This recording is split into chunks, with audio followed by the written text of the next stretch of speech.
Bonjour les sacoches. Aujourd'hui nous allons voir le mot ministère. Cela vient du latin ministerium,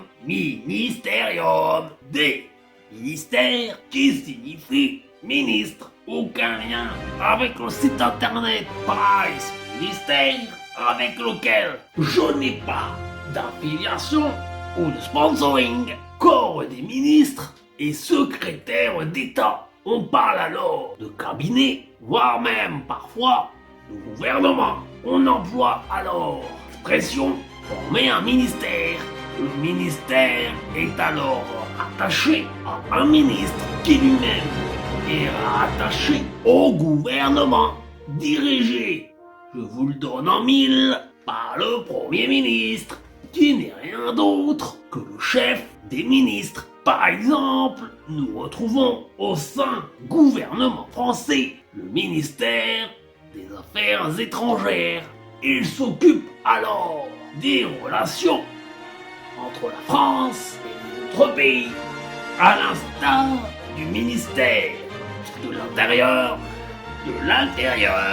qui lui s'occupe des affaires intérieures, à savoir qui se passe sur le sol français et de Navarre.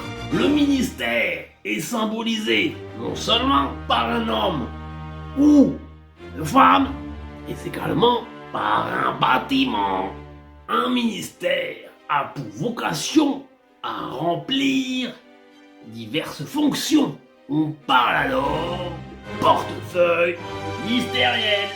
Il s'agit d'un portefeuille rempli avec notre argent, les impôts, les taxes. Il se garde peu de le redistribuer.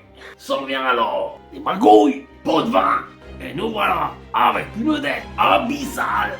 Le ministère est normalement, de manière normale, chargé de défendre les intérêts de la société. On parle également de ministère public. Et là, on plonge dans le monde de la magistrature et des robes d'avocats, car il s'agit des magistrats censés défendre les intérêts de la société. On parle alors d'avocat général ou de procureur. Voilà mes sacoches pour le mot ministère. Sachez que le monde de la politique est un monde opaque, dépourvu de transparence. Je vous remercie et s'il vous plaît, likez de manière positive, commentez et abonnez-vous.